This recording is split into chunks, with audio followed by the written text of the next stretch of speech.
What we're doing today is some debadging emblem removal on a brand new BMW M5. I'm waiting for my customer to show up.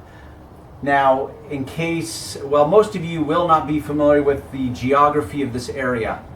And I live in Orange County. This guy is coming from Marina Del Rey, which is part of LA County. It's a very affluent part of Southern California. Now, believe it or not, I got people, because of my website, that literally call me up and are willing to travel 45 to an hour and a half. I even had one guy seriously travel from out of state. He came down from Utah. He's an RV owner, and he was just frustrated with all the places around him. So he literally drove from another state. Now, did he drive separately just to have me do his RV? No. But he configured it where he could justify making a trip. He still had to go a couple hours out of his way. So that's the beauty of the internet. So with that said, is I've got my tool set up here. I'm waiting for my customer to show up. I'm going to try to interview him, ask him a few questions to help you guys out, which has to do with why a guy would be willing to drive that far to have his emblems removed. And what's going to be unique about this situation is I'm not just removing the emblems, because removing emblems or badges, car badges, whatever you want to call them, has its own unique set of challenges. He actually wants me to add an emblem. He's going to add the M series little logo to his car. He's kind of playing a joke, for lack of a better word, on his golfing buddies. They all drive these over-the-top cars. He bought a brand new diesel M5, but he's going to have me remove the badges off the doors, and he wants me to replace or install the badge, the M badge, on the back. Now, you think that that's easy. It's like, okay, how hard could it be, Darren? You just peel the back off and slap it on. Well, guess what? There's a lot of variables to it. Now, granted, I do far more emblem removing rather than reinstalling, but it represents unique challenges because you have to center it just perfectly, and you don't get a do-over. Once you slap that baby on there, it's there. So you got to make sure you've got it horizontal and level, but that's the problem. It's kind of like hanging a picture on the wall. If your ceiling is not perfectly level, or the wall right next to it is not perfectly perpendicular, and now you make a picture that's perfectly centered based on true level, but your wall's off kilter and so forth, now suddenly your picture looks wrong. And it's the same way with emblems, is you have to pull back, look at the bigger picture, and say, okay, what am I going to center this based on? Am I going to center it based on this little section, or do I need to look at the back end as a whole and center it based on the aesthetics of the entire back end? So it really is more difficult than you think, and I've seen many dealerships screw it up, and I just get endless stories about dealerships, and there's this false sense of security that people put into dealerships, and I get it. They've got these big, shiny, glorious buildings, and trust me, you guys are paying for it. You know, when you buy a new car, you go there for service, that's who's paying for those big shiny buildings. It's just like Vegas example. How do you think they afford to build these big over-the-top casinos? Well, because the house always wins. So dealerships, there's like a false sense of security because they think, oh, I would never take my car anywhere else because they're factory trained, they got factory parts, and they just know their stuff. Well, some of that's true, but trust me, I've seen so many screw-ups, from detailing to the mechanical work, to paint body work, to emblem removal, to emblem installation, window tinting, go down the list. I've seen it all screwed up at dealers, and there's really a huge false sense of security. So you really have to take it case by case. So I'm going to bring you in, and I'm going to show you, and I'm going to talk about a few things. If you're doing emblem removal, oh, here he is now.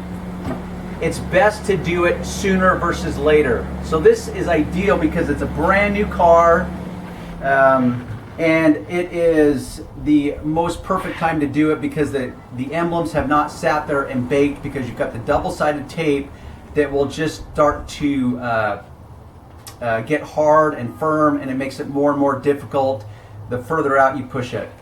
Okay, so here we have our new Beamer. And do you want to go on record and tell us a little bit about it? No, you can. See, folks, did you hear that? He's like, nah, and this is what's difficult is I like to interview my customers as much as possible, but it's like, who wants to go on camera? I know I don't, but I got to.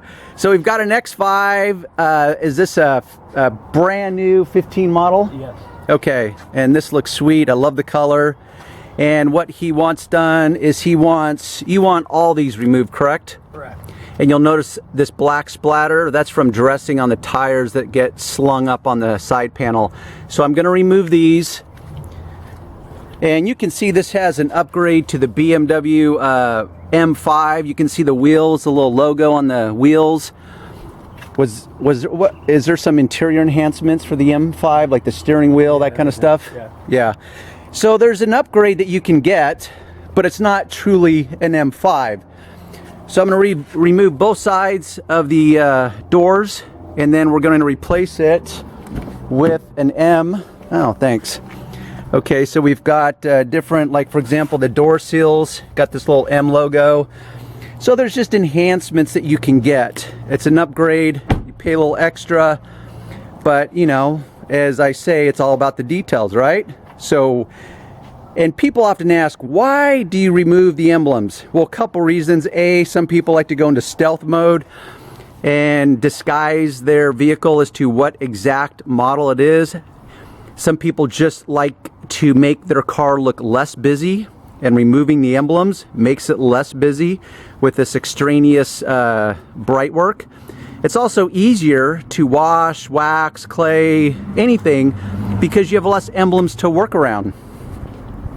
Now on the back side, we're going to keep the X5, correct? And what we're going to do is we're going to put the M logo right here next to it. So, okay, I'm going to do show you the steps. Unfortunately, I have the wind to contend with. My customer's on a time schedule, and but I want to just show you guys a few pointers. So the traditional method is to heat it up with a heat gun. You can grab some dental floss. And really the dental floss is just to grab an edge, and if you heat it up you can actually slice through these emblems. But you'll notice, because this is newer, that I don't even have to heat it up. Now I have another video where I show you guys where I actually grab it with a wrench, or not a wrench, I'm the wrench in the moment. I grab it with a set of pliers and I just pry it off, because I can just pry it off quicker than I can slice through with this dental floss. Although with that said, is because it's newer, this is going rather quickly. If you live in a cold climate area, it might be beneficial to heat it up. But see, once the edge is lifted up,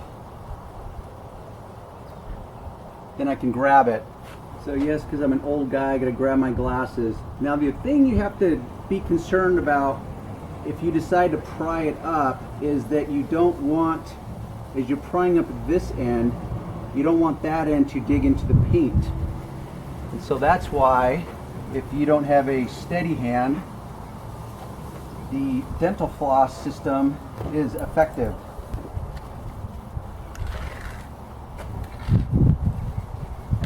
Now I prefer, oh yeah, there we are, Glide, Oral-B Glide. Now what I do is you double it up as much as you think you need, because it will make it stronger. And folks, you really don't need the mint flavor. You can use regular. Oh no, but we want your car to have a minty fresh breath afterwards. Oh, look at that, genius. So there we have it. Those were put on like probably only a week ago. Likely. So this is the second step, and this is what I talk about. There's Johnny Trash Guy that's going to come in and ruin the moment. Well, this is the second step, which in many cases is the most difficult, because if this car was a few years old and Johnny's customer decided, hey Darren, I want to get my emblems removed, this can be like very, very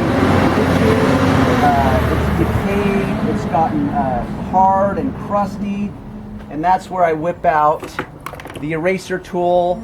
This is very effective. It's very quick, but because this is newer, and I want to show you guys that it can be done. And fingernails, by the way, are an incredible tool. And I guarantee if you went on enough forums, whether it's car forums or detailing forums, they would say, oh, I would never use my fingernails on paint because it would scratch the paint. Well, like anything else that I say, if I wanted to scratch the paint, I could. But guess what I don't want to do? You're right, I don't want to scratch the paint. So therefore, I'm going to check my nails to make sure that there's no like sharp edge to it. But the nail itself is rather soft, and it's softer than clear coat itself. And so I'm actually using my nail, which is a softer material, to just, you know, strategically peel back this double-sided tape. And you can also use your fingers to just, you know, rub and rub and rub. If it's enough though, you will literally rub your fingerprint right off and have a blister the next day, and it's very painful. So what I just sprayed is Rapid Remover. To me, this is an absolute must-have. You will see some links if you go into the, whether you want to call it the description box or the show more box below this video, you will see a link and it will take you to the Rapid Remover. There's an Amazon link there. You can get yourself some. As far as chemicals go, it's kind of pricey, but to me, it's just such a lifesaver when it comes to road tar, gum. I mean, just go down the list. The chemical is truly amazing. It's all natural, and that doesn't suggest that you want to drink it. It's just, it's all natural, and it's water soluble, so I can use it. And unlike traditional tar and adhesive removers, I would have to use another chemical to remove it. So here we have it finished, and now what I'm doing is I'm checking in the light. See, the problem is when you start working on an area like this, you become hyper focused on it. Now the good news is it's silver, so it's very forgiving. But honestly, I've seen paint blemishes that are hiding underneath the emblem. So when you pull it off, lo and behold, if Johnny customer wasn't watching, in this case it happens to be Brian customer, if he wasn't watching and he comes out and says, hey Darren, what's with that little mark there? It's like, oh, well, that was underneath. Okay, that's where trust comes in. He may not trust you, you know, and that's why, as a rule, but because I know Brian is here to watch me and see firsthand, that's part of my managing expectations, or what I really call risk management. And I will inform the customers like, hey, you never know what you're going to get underneath. Now this is blemish free, it's perfect. Now what I'll do is I'll simply add some wax. I'll wipe it down, rinse that off, and I'll apply some wax to it, and then we'll just move on. Okay, so here we are. We have Emblem installation, and this is exactly as I thought. And hopefully the wind, I'm going to try to cover the wind. So I'm working here with Brian, and we're now trying to line it up. It's like, okay, wait a minute. How do we center this? How do we line it? Is this exactly the same height as that? And if so, that means we can pull it directly at the same angle, because you see that it looks and appears as though it's at an angle.